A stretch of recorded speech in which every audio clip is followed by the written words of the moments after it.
Bonjour les sportifs connectés, c'est Jérôme du blog montrecardioGPS.fr.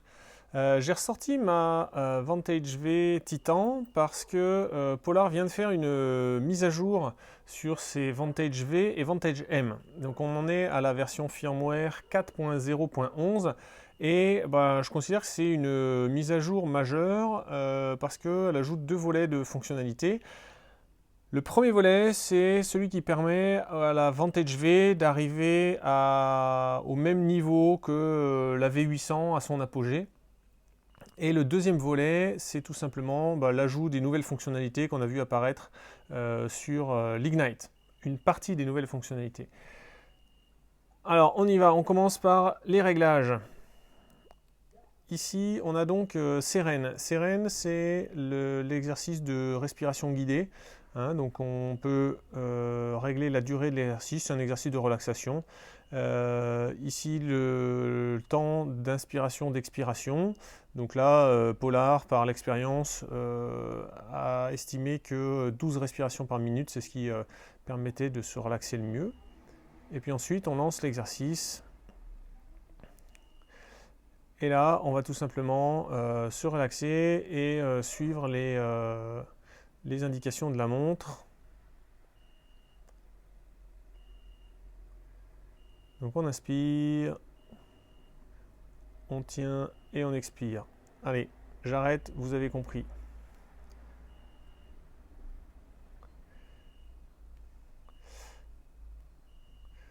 Ensuite, on a différents points dans les réglages. Dans les réglages généraux, maintenant, on peut ajouter Galileo. Donc c'est assez bas, il faut que je le retrouve. Voilà, donc dans les satellites, avant, et donc par défaut, ça reste, même après la mise à jour, ça restera GPS plus GLONASS. Et maintenant, vous aurez le choix entre GPS plus Galileo, GPS plus QZSS, c'est le système de géopositionnement chinois. Et Polar, dans son release note, annonce GPS plus Beidou, qui est le système indien. Moi, je ne l'ai pas trouvé sur la mienne, en tout cas, il n'y a pas de Beidou. Ici, on a également l'alerte d'inactivité. Bon, c'est la première chose que j'ai désactivée. Donc par défaut, il sera activé. Moi, c'est la première chose que j'ai désactivée. Ça a tendance à m'énerver quand ça sonne trop souvent. Si on remonte un petit peu, on a maintenant les tests fitness. Donc le test orthostatique et le test fitness, qui sont des tests qu'on peut lancer chez soi, soit avec une ceinture H10, soit avec un brassard au H1, soit tout simplement avec le capteur cardio-optique. Donc ça c'est quelque chose qui n'était pas possible avant sur la V800 et qu'on peut maintenant faire. On va revenir sur l'écran principal et je vais faire défiler. Voilà, donc là, c'est normalement l'écran de suivi du sommeil. Donc là, comme je viens de faire la mise à jour et que je l'ai porté simplement 2 heures, j'ai encore pas passé une nuit avec. Mais ici, donc, on a Sleep Plus Stages. Donc ça, c'est quelque chose qui donne plus de détails sur le suivi du sommeil dans l'appli Polarflow. Et puis Nightly Recharge, c'est la mesure de la récupération qu'a donné notre nuit de sommeil. Donc ça prend en compte pas seulement la durée, mais c'est vraiment une estimation de combien vous avez rechargé vos batteries sur votre nuit. Donc ça prend en compte la qualité et la durée du sommeil. Sur les exercices maintenant, sportifs, maintenant dans les réglages, ici, on peut activer le rétroéclairage en permanence. Donc ça, bon, comme on approche de l'hiver, c'est quelque chose qui est plutôt pas mal parce que les écrans transréflectifs sont assez sombres dès qu'il y a peu de lumière, on le voit très bien ici. Donc là, ça permettra d'avoir un rétroéclairage activé en permanence si jamais vous allez courir tôt le matin ou tard le soir en hiver. En revanche, faites attention, ça pompera forcément un petit peu plus de batterie. autre chose, on va lancer carrément une activité. On va marquer quelques tours.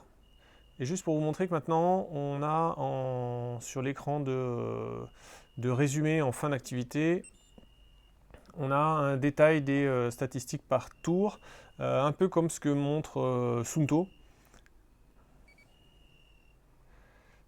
où on a des tables.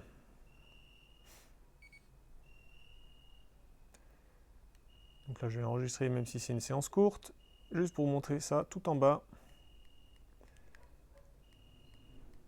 Voilà, donc là, bon, j'ai marqué que 2 tours, mais donc on a le meilleur tour, le tour moyen, et puis derrière, on a le détail des tours. Donc là, des tours manuels que j'ai fait, on a la durée, on a la distance, ensuite on a le cardio, ensuite on a la puissance, et puis on termine par l'allure. Voilà. Et puis, deux choses qui sont également ajoutées dans les fonctionnalités des profils sportifs. C'est la possibilité de calibrer un capteur de foulée. Donc là, si vous avez un footpod, donc vous pourrez faire une calibration manuelle. Et deux, la possibilité de verrouiller les zones. Donc zone de fréquence cardiaque, zone d'allure et zone de puissance. Donc ça, c'est quelque chose qui était possible sur la V800, qu'on pouvait faire très facilement en tapant dessus. Donc c'est un paramétrage que vous faites dans PowerFlow. Je peux vous renvoyer vers tous les réglages qui sont possibles sur PowerFlow. Et donc comme ça, vous pourrez facilement verrouiller une zone dans laquelle vous êtes actuellement et dans laquelle vous voulez rester. Voilà, si vous avez aimé cette vidéo, vraiment c'est du vite fait bien fait pour vous montrer, vous faire passer tout ça de visu, parce que c'est toujours plus sympa que de lire une liste de bullet points et voir tout simplement ne pas être au courant que Polar a sorti cette mise à jour. Donc mettez un j'aime sur cette vidéo et puis ensuite sautez sur vos Vantage. C'est vraiment toutes ces mises à jour, elles sont disponibles sur les Vantage V et sur les Vantage M. Et puis ensuite, abonnez-vous à la chaîne YouTube, parce que comme ça vous serez prévenu de toutes les nouvelles vidéos que je poste et également les messages que j'envoie à la communauté des abonnés.